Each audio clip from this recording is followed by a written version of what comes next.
මේ බාල ගල්ලඟුරු ගෙනල්ලා ඒ බාල ගල්ලඟුරු වලින් නියමිත විදුලිය ඒකක නිපදවන්න බැරි වෙලා ඒ බැරි වෙච්ච ප්‍රමාණය නිපදවන්න ඩීසල් අධික මිලට අරගෙන ඒ ඩීසල් වලින් විදුලිය නිපදවන්න ගියාම පිරිවැය වැඩි වෙන එක වළක්වන්න බෑ. බාල ගල්ලඟුරු ගේන බාල සමාගම තෝරගත්තේ කවුද? බාල ගල්ලඟුරු ගේන බාල සමාගමට ඒ තෝරගෙන ඒ ගෙනල්ලා දීලා දැන් අද නැව් ගණන් නවත්තගෙන ඉන්නව නොරොච්චෝල බලාගාරේ ගාව මුහුදේ. එක නැවක් බාන්න දවස් 6ක් 7ක් යනවා. වාරකම් වෙලාවේ නැවෙන් 120ක් පමණ මුහුදට වැටෙනවා. නැව් පහක් බෑවොත් එක නැවක් මුහුදේ. එක නැවක් මුහුදේ. ඒ නැව් ටික බානකම් අනින් නැව් ටික තියාගෙන ඉන්නවා. ප්‍රමාද ගාස්තු ගෙවනවා ඇමරිකානු ඩොලර් වලින්. මේ කාගේ සල්ලිද? ඩබල් පොකට් ගමෙන් ගෙන ආපු සල්ලිද? තමුත්තේ ගමෙන් අරන් ආපු සල්ලිද? මේ රටේ විදේශගත ශ්‍රමිකයා ශ්‍රමය වගුරුවල එවන කීය හරි විදේශ විනිමය ටිකෙන් මුන්දලාද පන්දු කෙලිනවා. අමන මරි මෝඩ තකතිරු තීරණ අරගෙන තමන්ගේ පොකට් දෙක පුරව ගැනීමේ කෑදර පෙරේතකමින් ගත්තු තීරණ හන්දා මේ රටේ විදුලිය පාරිභෝගිකයා දුක් විඳිනවා විතරක් නෙවෙයි විදේශගත ශ්‍රී ලාංකික ශ්‍රමිකයා බොහොම අමාරුවෙන් දුක් විඳලා එවන විදේශ ප්‍රේෂණ ටික ඒ ඔක්කොම ටික අද ඒ හොරා කෑමේ ගොදුරක් බවට පත් කරලා තියෙනවා. ඔබට හොයලා බලන්න පුළුවන් මාධ්‍ය වේදින් විදියට නොරොච්චෝල බලාගාරයට අද එක නැවක් මේ වාරකන් සමයේ එක නැවකින් ගල්ලගුරු ටික බාන්න යනවා දවස් 6-7ක්. ඒකෙනු 120ක් විතර මුහුදට වැටෙනවා. නැව් පිටින් බලාගෙන ඉන්නවා තමන්ගේ වාරේ එනකන්. තාම ඇවිල්ලා තින්නේ අර මුල් ටෙන්ඩරෙන් නැව් වැඩි වුණොත් තාම ඇවිල්ලා තින්නේ 16ක් පමණයි. මේ ඔක්කොම වැරදි තීරණවල ප්‍රතිඵල. ඒ නිසා තමයි අධික මිලට ඩීසල් වලින් විදුලිය පිරිපදවන්න උනේ. ඒ නිසා තමයි විදුලි බල මණ්ඩලයේ බිලියන 30 ගානක පාඩුවක් ගැන කියන්නේ.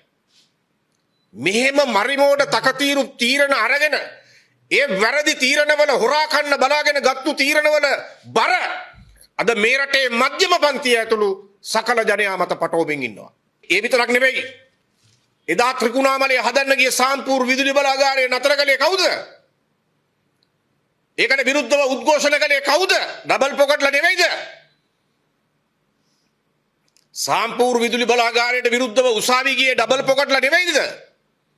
එහෙම උසාවි ගිහිල්ලා ඒක නවත්තලා ඒකම කරපු ඩබල් පොකට්ලා දෙයිහාමුදුරුවනේ ලැජ්ජාවක් ගෑවිලවත් නැතුව අග්‍රාමාත්‍ය මෝඩි ලංකාවට ආපු වෙලාවේ ඩිජිටල් ක්‍රමයට සාම්පූර් බලාගාරයට නැවත මුල්ගල් තිබ්බේ නැද්ද?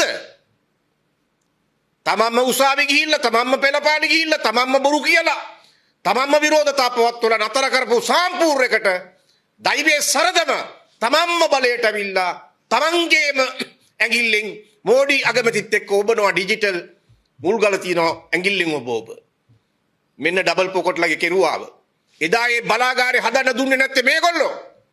ඒව හැදුවා නම් අධික මිලට ඩීසල් වලින් විදුලිය නිපදවන්න ඕන වෙන්නේ නැහැ. අදත් විදුලිය පිරිවැය අඩු කරන්න ගන්න තියෙන තීරණ ගන්නෙ නැහැ. මේ ඔක්කොම අද මහජනයාට මේ කරුමෙට කරගහන්න කියලා තමයි උන්දලාද සැපට සැපේ බලාගෙන ඉන්නේ. ආණ්ඩුවේ හොරකමේ බර, බැරිකමේ බර මේ රටේ ජනතාවට අද කරගහන්න කියලා තමයි මේගොල්ලෝ කියන්නේ. ආණ්ඩුවේ හොරකමේ බරයි, බැරිකමේ බරයි, නොහැකියාවේ බරයි. මේ ඔක්කොටම වන්දි ගෙවන්න සිද්ධ වෙලා තින්නේ මේ රටේ මැදපන්තික ජනතාව ඇතුළු සමස්ත අහිංසක පොදු ජනතාවට.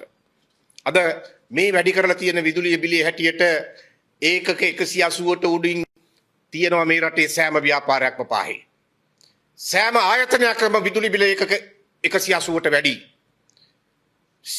සීතකරණයක්, විදුලි පංකාවක් වැඩ කරනවා නම් ගෙදරක, වැඩ කරනවා නම් ආයතනයක, වායු සමීකරණ යන්ත්‍රයක් වැඩ කරනවා නම් ඒකක 180ට වැඩි. මේ රටේ කර්මාන්ත වහන්න වෙනවා. මුද්‍රණ කර්මාන්තය වෙන්න පුළුවන්. වෙනත් කර්මාන්ත වෙන්න පුළුවන්. මේ වායේ නිෂ්පාදන ක්‍රියාවලින් බිඳ වැටෙනවා. පිරිවැය ඉහළ යනකොට ගාස්තු අය කිරීම වැඩි වෙනවා.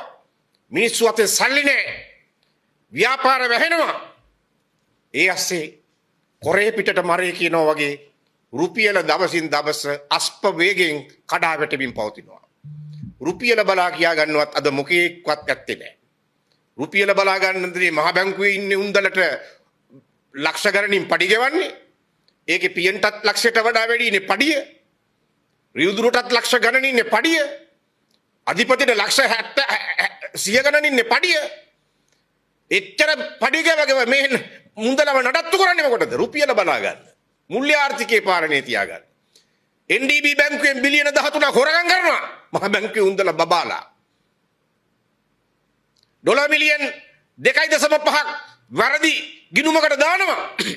වාර 7ක්ම දාන්නේ මහ බැංකුව. යටතේ වගකීම තියෙනකොට. වගේ වගක් නැතුව ඉන්නවා. දැන් අධිපතියා හොයා ගන්නත් නෑ නන්දලාල්. උන්ද ගියාම යත් පේන තෙක් මානක ඇත්තේ නෑ. රුපියල කඩාගෙන වැටෙනවා අස්පවේගෙන්. තමුන්වන්සලා දන්නවා එදා මේ පහුගිය මාස 4ට විතරක් 100%ක වේගෙන් රුපියල කඩාගෙන වැටුණා. ඒ කියන්නේ අපි දන්නවා රනිල් වික්‍රමසිංහ තමන්ගේ මිත්‍ර ගජ මිතුරු අනුර කුමාර තෙමේට මේ රට බාර දීලා යනකොට රුපියලේ අගේ තිබුණේ 293යි. දැන් ඒක 325ට එහාට ගිහිල්ලා. දැන් මේ වෙච්ච වෙනස 293 ඉඳලා 325 දක්වා මේ වෙච්ච අවප්‍රමාණයේ වීම නිසා පමණක් ඒ හේතුව නිසා පමණක් ලංකාවේ ණයබර වැඩි වෙලා තියෙනවා රුපියල් බිලියන 1257කින්. ඒ හේතුව නිසා පමණක්. තනි පුද්ගලයෙකුට වැටෙන ණය ගැන කියමින් ඒ ණයබර ඇති කරපු විදිය ගැන කියමින් 76 වසරක පාලකයන්ට දෙස් දෙවොල් තබමින් නරිවාදන් දොඩපු ඩබල් පොකට් මහත්තුරු ආපු වෙලේ ඉඳන් රුපියලට ඕර දෙයක් වෙච්චාවේ කියලා අහක බලාගෙන ඉන්නවා. ඒ නිසා විතරක් රුපියල් බිලියන 1257කින් ණයබර ඉහළ ගිහලා තියෙනවා. මේ අතිරේක බර කොහෙන්ද එකතු කරන්නේ? මේ අතිරේක වෙන රුපියල් බිලියන 1257 කොහෙන්ද එකතු කරන්නේ? මේක එකතු කරන්නේ ආයි මහජනයාට බදු පිට බදු ගහලා. මහජනයා මත බදු පිට බදු පටවල තමයි මේක එකතු කරන්නේ. වෙන ක්‍රමයක් මේගොල්ලන්ට ඇත්තේ නැහැ. මැද පන්තිය අද බොටුව මිරිකනවා.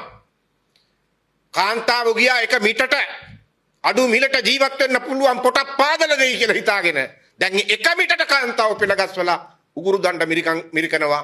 ආණ්ඩුවේ හොරකමේ බැරිකමේ වසුරු මේ රටේ පොදු ජනයාගේ හිස මත පතිත කරමින් ඉන්නවා. ඒ නිසා මුල්‍ය අරමුදල කියන පදයට නටන්න තඹුත්තේගම ඩබල් පොකට් නැට්ටුව ඕනේ නෑ.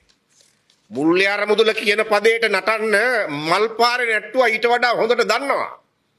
මුල්‍ය අරමුදල කියන පදයට නටන්න මල්පාරේ ටයිකෝඩ් නැට්ටුවට තරම් තඹුත්තේගම ඩබල් පොකට් නැට්ටුවට පුළුවන්කමක් නෑ. ඒ නිසා ඩබල් පොකට් නැට්ටුවට මේ රට බාර දුන්නේ මුල්‍ය අරමුදල කියන පදයට නටන්න නෙවෙයි. මල්පාරේ ටයිකෝඩ් නැට්ටුව නටපු නැටිල්ල නටන්න නෙවෙයි. ඒකවත් නටා ගන්න බැරි විදියට අඩිය තියන්න නෙවෙයි.